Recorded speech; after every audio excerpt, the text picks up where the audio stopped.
सुहाना free classes में आप सभी का बहुत बहुत स्वागत है। गुड मॉर्निंग सभी को।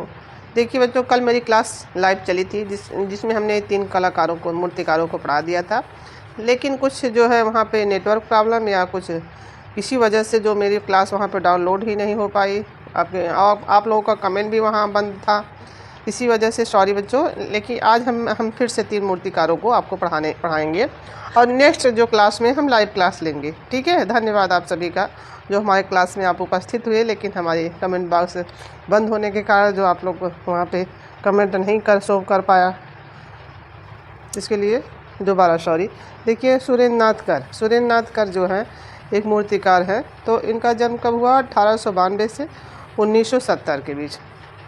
मृत्यु हुई 1970, 1892 में इनका जन्म हुआ है। तो देख लीजिए यहाँ सुरेंद्र नाथ कर का जन्म कब और कहाँ हुआ है।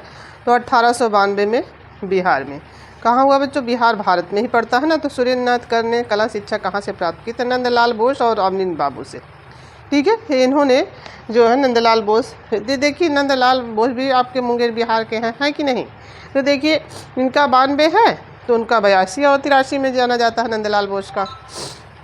तो यहाँ देखिए सुरेंद्र नाथ कर को किस वर्ष पद्म श्री से सम्मान से सम्मानित किया गया? तो 1959 में। कितना बच्चों? 1959 में। तो देखिए यहाँ पे सुरेंद्र नाथ कर किस विधा से पारंगत कलाकार हैं? तो देखिए वास्तुकार।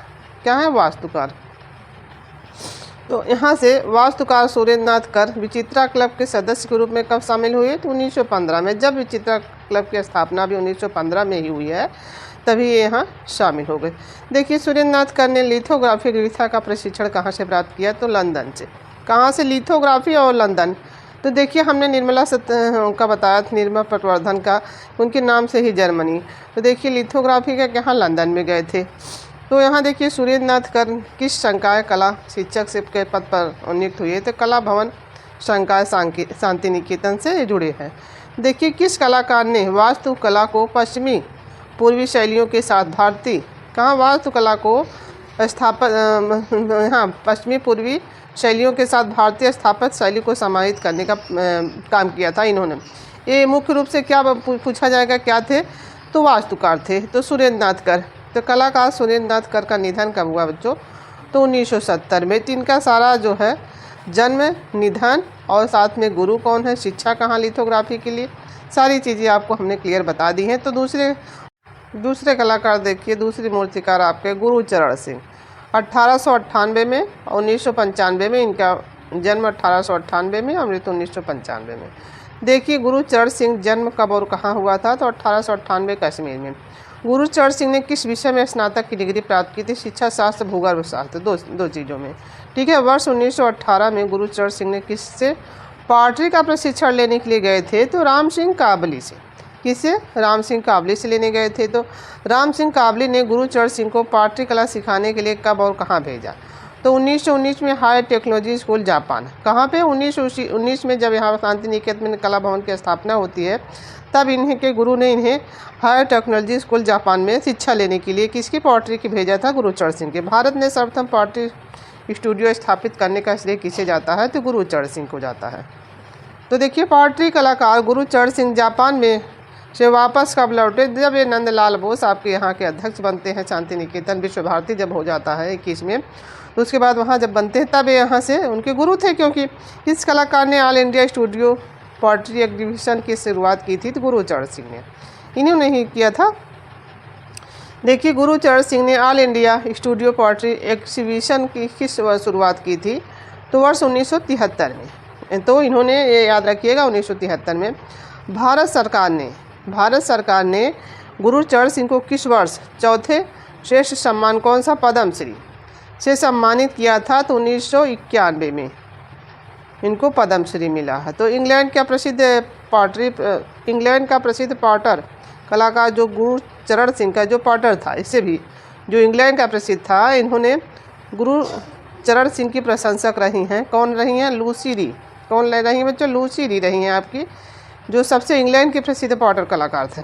तो देखिए लोक पॉटरी कलाकार गुरुचरण सिंह ने भारत में कहाँ पर पॉटरी कार्यशालाएँ स्थापित की है? तो दिल्ली और सोनीपत में। दिल्ली में भी और सोनीपत में भी। तो देखिए यहाँ पे भारत में पार्टी स्टूडियो के जनक, तो यही गुरचरण सिंह।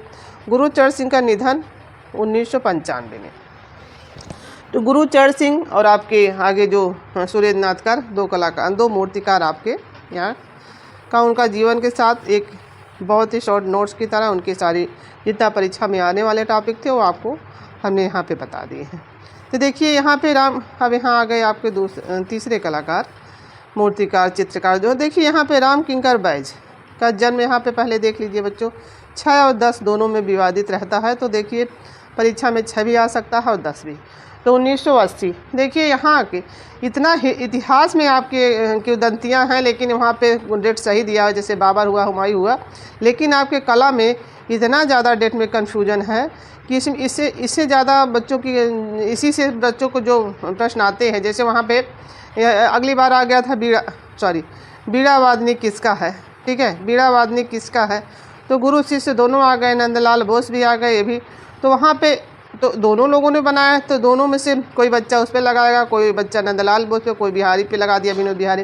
तो हाँ आपके प्रश्न गलत हो गए। तो इसलिए बच्चों जो भी अगर कोई टीचर आपको पढ़ा भी रहा है, अच्छे से अच्छे टीचर, लेकिन उसमें कुछ पुस्तक में ही जो पुस्तक आप पढ़ा रहा है उसमें ही कुछ ऐसी गलतियाँ हैं जिसके कारण एक बार पढ़ाता है, दूसरे बार उसको संशोधित करके बताना पड़ता है। ठीक है, इस चीज़ों को आप लोग भी जान रहे हैं क्योंकि आप लोग भी उस चीज़ों को देख रहे हैं। तो देखिए बांकुड़ा के निकट जुग्गीपाड़ा गांव में पश्चिम बंगाल में हुआ है। तो राम किंकर बैज ने मूर्ति शिल्पों के प्रमुख विषय क्या रहे हैं, तो ग्रामीण रहे हैं। देखिए आदिवासी, संथाल समुदाय और शांति निकेतन के आसपास का वातावरण है इनका यही रहेगा। तो कौन सा चित्रकार देखिए प्रश्न आता है, पेंट किए हुए कैनवास को पुनः पेंट करता था, तो कौन है, राम किंकर बैज है। देखिए मूर्तिकार राम किंकर बैज के माता पिता का नाम क्या है, तो संपूर्णा देवी और चंडीचरण परामानिक। इनके पिता का नाम चंडीचरण और इनकी माता संपूर्णा देवी। तो देखिए बैज मूर्तिकला डिप्लोमा 1925 से 29 कहाँ से प्राप्त की, तो विश्व भारती विश्वविद्यालय शांति निकेतन से। राम किंकर बैज ने अपनी कर्मस्थली कहाँ बनाई, तो शांति निकेतन में। भारत सरकार ने बैज को किस वर्ष पद्म भूषण से सम्मानित किया, तो 1970 में। ये भी याद रखिएगा बच्चों। तो देखिए भारत सरकार का भारत का प्रथम जो मूर्तिकार किसे कहा जाता है, तो आधुनिक मूर्तिकार किसे कहा जाता है बच्चों, तो राम किंकर बैज को कहा जाता है। बैज ने शांति निकेतन में मूर्तिकला का प्रशिक्षण किसके सानिध्य में रहकर प्राप्त किया था, नंदलाल बोस और विनोद बिहारी मुखर्जी।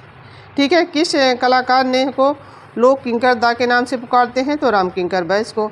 बैज अथवा बोईदा, कौन, बोईदा भी इनको कहा जाता है, एक पदवी और उपनाम इनकी है। तो देखिए फिर किस कलाकार ने संगत रास में मूर्ति शिल्पों के लिए सीमेंट और कंक्रीट की सामग्री चुनी थी, तो इन्होंने ही। तो यहाँ पे आ जाते हैं फिर राम किंकर बैज किस लिए जाने जाते हैं, मुख्यतः संगत रास, मुख्य जो है आपके मूर्तिकार, गौरतः जो आपके चित्रकार है। ठीक है, तो देखिए एक संगत रास भी आ जाता है, तो इसी को मूर्तिकार। देखिए राम किंकर बैज किस वर्ष भवन कला संकाय के मूर्तिकला विभाग के अध्यक्ष नियुक्त हुए, तो 1934 में। तो देखिए किस कलाकार का उपनाम पौराणिक भी है, ठीक है, तो राम किंकर बैज का। तो देखिए राम किंकर बैज ने मूर्तिकला के लिए सीमेंट ककरी का माध्यम क्यों चुना था, तो पारिवारिक आर्थिक स्थिति अनुकूल न होने के कारण। देखिए हमने जब रीता प्रताप पढ़ाया था तो आपको ये चीज़ें आपने देखा था कि जब यहाँ पे शिक्षा ग्रहण करने आए थे तभी से जो है आय का साधन जो है पैसे एकत्रित करने लगे थे। तो आधुनिक मूर्तिकला का पिता किसे कहा जाता, तो वही चीज़ें फिर राम किंकर बैज को।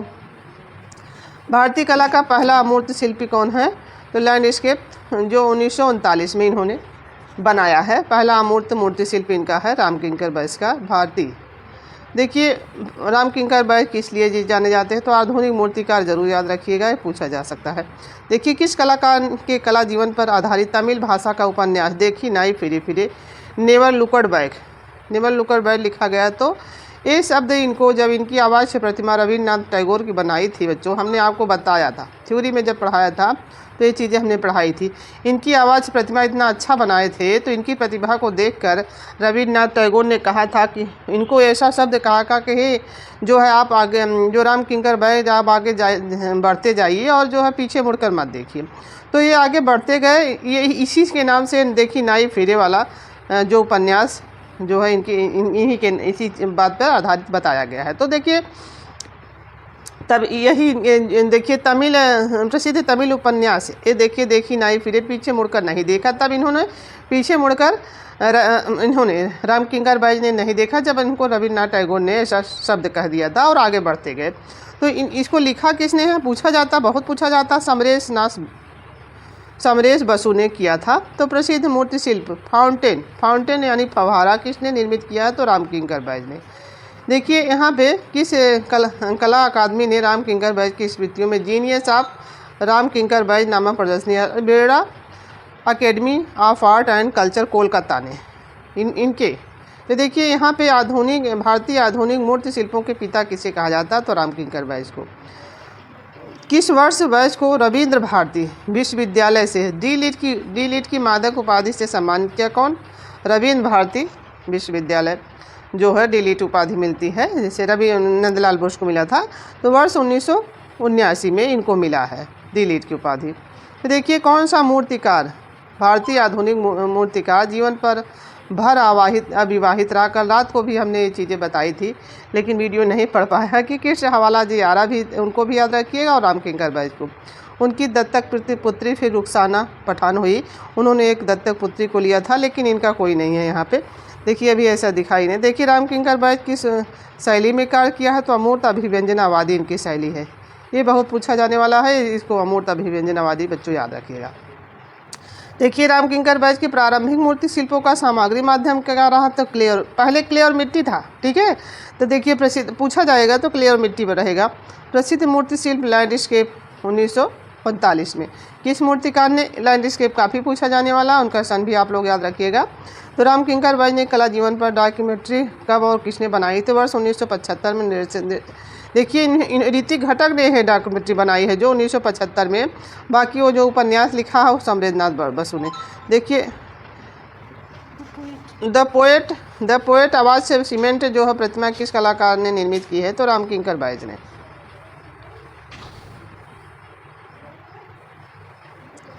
प्रथम भारतीय मूर्तिकार किसे कहा जाता है? तो राम किंकर बैज को।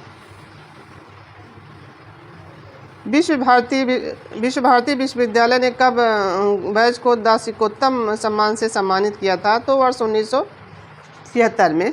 दासिकोत्तम जो है इन्होंने 1976 में मिला है विश्व भारती से। डी लिट के लेखक मोनफ कीरा द्वारा लिखी अंग्रेजी भाषा में पुस्तक सेल्फ पोर्ट्रेट किस कलाकार के जीवन पर आधारित है? राम किंकर बैज के। राम किंकर बैज की अमूर्त मूर्ति कला का सबसे पहला उदाहरण किसे माना जाता है? तो लैंडस्केप मूर्ति शिल्प को। बैज द्वारा निर्मित प्रसिद्ध आवाज यक्षी 1966 को इसे रिजर्व बैंक इंडिया नई दिल्ली के प्रांगण में स्थित है। इसकी ऊंचाई कितनी है? तो ये अच्छी वाला जरूर याद रखिएगा, जिसकी ऊंचाई 24 फीट है बच्चों। पहला आधुनिक मूर्तिकार किसे माना जाता है? तो राम किंकर बैज को।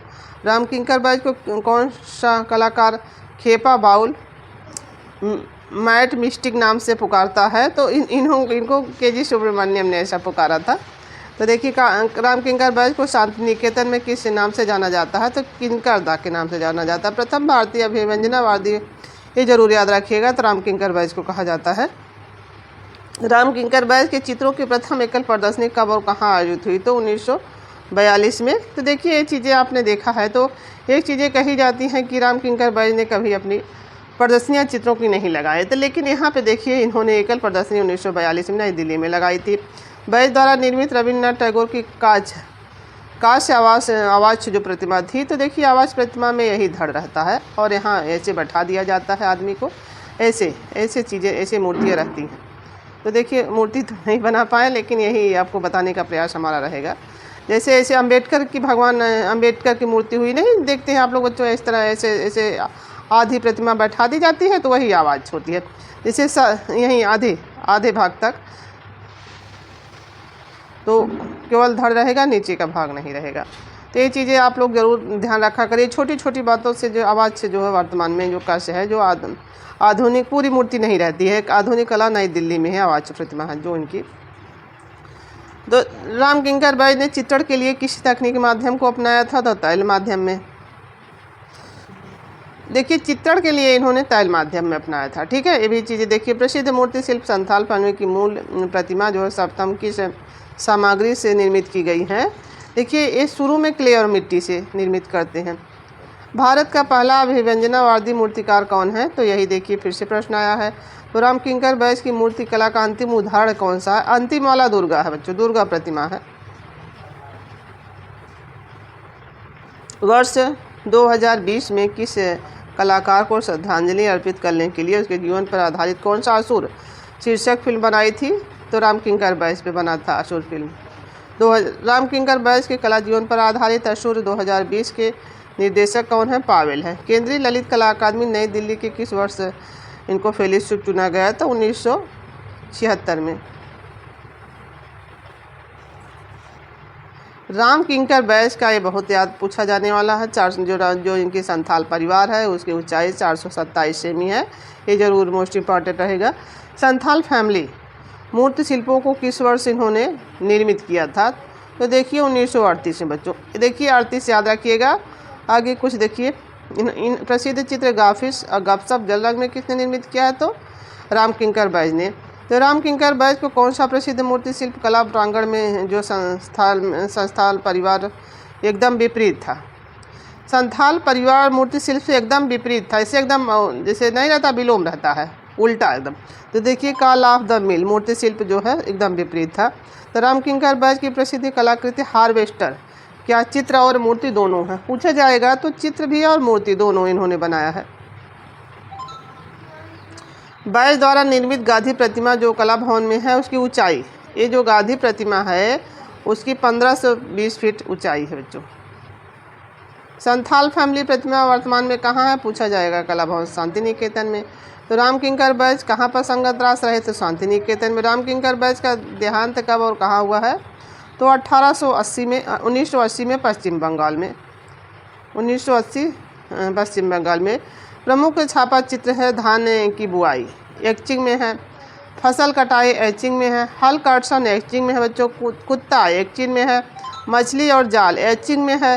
तो पक्षी शावक जो है लिनोकट में, याद रखिएगा। उनका दांडी मार्च आपके नंदलाल बोस का, इनका पक्षी शावक जो है आप लोग लिनोकट जरूर दोनों लोग को मिला के याद रखिएगा। दिन का अंत ड्राई पॉइंट में, दिन का अंत ड्राई, ठीक है, अंत ड्राई।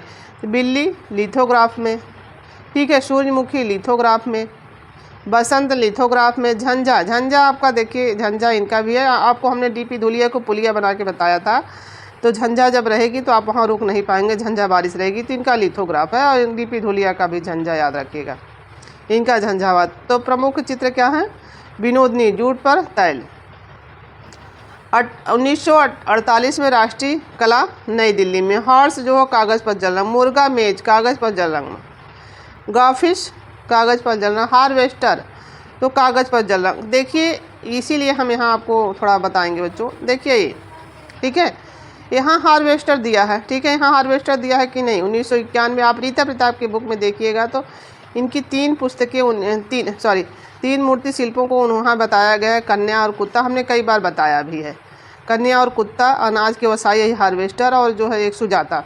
ये 40 में ही बनाया है, ये वहाँ पे दिया गया है। और हमने आपको बताया भी कि तो इसलिए बच्चों जब हम किसी बुक से कोई चीज़ देख रहे हैं तो उसको अपने तरीके से भी देखेंगे। तो देखिए यहाँ पे इसका सन ए है, ठीक है। तो देखिए कहीं कुछ बुक में, जैसे हमने यूथ आपको पढ़ाया है, तो यूथ में देखिए बहुत गलतियां हैं कि नहीं। किताब तो सभी पढ़नी है, लेकिन सब बुक में कुछ हैं जो कोई बता दे या कोई टीचर, तो उसको आप अपने तरीके से थोड़ा संशोधित कर सकते हैं कि ताकि वो आपको जो सही रहे वही सन को आप करिए, ठीक है। तो देखिए यहाँ हमने जो है 1951 है, यहाँ पे कौन है? हार्वेस्टर 1951 है।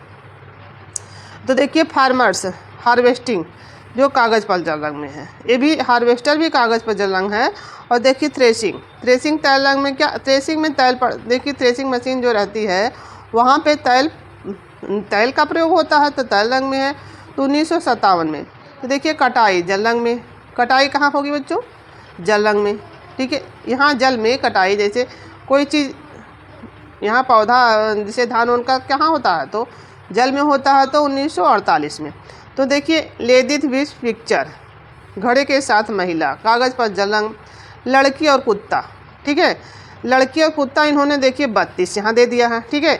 यहाँ 32 दे दिया है, लेकिन वो देखिए वहाँ 40 दिया था, इसीलिए हम यहाँ पे आपको दोबारा जो बच्चे हमारे क्लास को देखते हैं तो देखिए यहाँ पे 32 है, वहाँ 40 है, तो यहाँ वाला देखिए हर चीज़ों को अलग, यही सही होगा आपके लिए। वहाँ एक साथ दे दिया था, यहाँ तक बता दिया था कि वहाँ आप देखेंगे जिसके पास रीता प्रताप की बुक हुई तो लिखा था 1940 तक ये तीनों चीज़ें बनाई हैं, तो तक वहाँ कर दिया था, तो इस यहाँ पे हर चीज़ों का जो अलग अलग डेट दिया है, तो ये चीज़ें आप लोग यहाँ वाली सही करिएगा बच्चों, ताकि आपका जो डेट वाला जो है वो चीज़ें गलत ना हो, ठीक है। तो देखिए कैनवास पर 1932 में, तो राष्ट्रीय आधुनिक कला संदीर्घा दिल्ली में है, तो मिल पहुँचने की पुकार, मिल कॉल, कैनवास पर तरंग 1959 में। तो ये चीज़ें अलग अलग दी है कि नहीं, इसीलिए पुस्तक जो है अलग अलग डेट के साथ अलग अलग माध्यम है, तो ये पुस्तक में बहुत चीज़ें आपको एक साथ मिल जा रही हैं। चिल्ड्रन ऑफ सोल, कागज़ पर जल रंग, फेमिन, टेम्परा आधुनिक कला दीर्घा नई दिल्ली में है, फेमिन। चिल्ड्रन आपका ऑफ द सोल, कागज़ पर जल रंग, दोबारा वही प्रश्न कर लिखा है।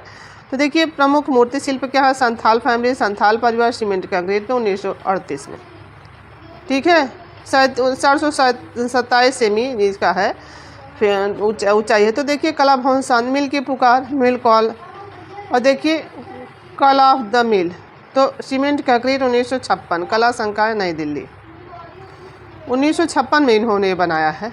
तो स्टैचू ऑफ बुद्धा, सीमेंट कला भवन शांति निकेतन में। रविन्द्रनाथ टैगोर का कांस्य आवाज बस्ट, रविन्द्रनाथ टैगोर का जो इन्होंने बनाया है कांस्य में बनाया है, याद रखिएगा बच्चों, कांस्य। देखिए ब्रॉन्ज, फिर देखिए यहाँ पे दोबारा वही चीज़ें दी हैं, आप वही दोबारा यहाँ पे ब्रस्ट बताया है। यहाँ पे देखिए 1948 में इन्होंने बनाया राष्ट्रीय आधुनिक दीर्घा, ये भी देखिए यहाँ है क्या, बिनोवर ब्रॉन्ज में, कहाँ संग्रहित है बच्चों, राष्ट्रीय आधुनिक कला दीर्घा नई दिल्ली में। यक्षी ग्रेनाइट में, पत्थर में 1966 में। तो कितना है, 24 फीट का है। तो रिजर्व बैंक इंडिया, ये जरूर याद रखिएगा, रिजर्व बैंक ऑफ इंडिया में। Buffalo fish, Birla girls hostel जो है शांति निकेतन में। लैंडस्केप सीमेंट में 1939 में। तो गांधी प्रतिमा सीमेंट का 1968 में। तो देखिए 20 फीट है, ये भी 20 फीट है, ये 24 फीट है आपकी है। कला भवन शांति निकेतन में गांधी प्रतिमा ब्रांच में 1969 में, ये भी ब्रांच में बनाया है, ये जो है आपके सीमेंट और कंक्रीट में बनाया है। तो दांडी मार्च टू प्लास्टर राष्ट्रीय आधुनिक कला नई दिल्ली। सुजाता सीमेंट कंक्रीट 1936 में। सुजाता देखिए यहाँ 36 दिया है। तो मदर एंड सबका अलग अलग डेट दिया है, जो हमने आपको बताया है, यहाँ अलग अलग डेट है, वहाँ एक साथ दे दिया था, ये 36 में। मदर एवं चाइल्ड प्लास्टर में। हार्वेस्टर देखिए यहाँ हार्वेस्टर कितना दिया है, 1943 में। तो कला भवन जो है शांति निकेतन में। थ्रेशर फव्वारा, तो फाउंटेन 1968 में शांति निकेतन। ए पोएट कवि इसी को कहते हैं, तो सीमेंट में 1938 में। कच्छ देवानी दुर्गा प्रतिमा। देखिए यहाँ तक हमने राम किंकर बैस को भी पढ़ा दिया। 3 कला मूर्तिकार आपके कंप्लीट हो गए। आप इस वीडियो को देखिए और साथ में माध्यम कब बनाया, सारी चीज़ें इसमें पूरी डिटेल से दी हुई हैं। इसलिए राम किंकर बैस को हमने पढ़ा दिया था बच्चों, इनको राम किंकर बैस को हमने 2 बार पढ़ा दिया। लेकिन ये बुक में आपको एक साथ, वहाँ हमने यहाँ स्मार्ट रिवीजन से भी बताया आपको और रीता प्रताप से भी पढ़ाया, लेकिन जितना इसमें डिटेल हर डेट के साथ दिया है उतना किसी बुक में दिया नहीं था, इसीलिए हमने राम किंकर बैस को आपको दोबारा पढ़ाया।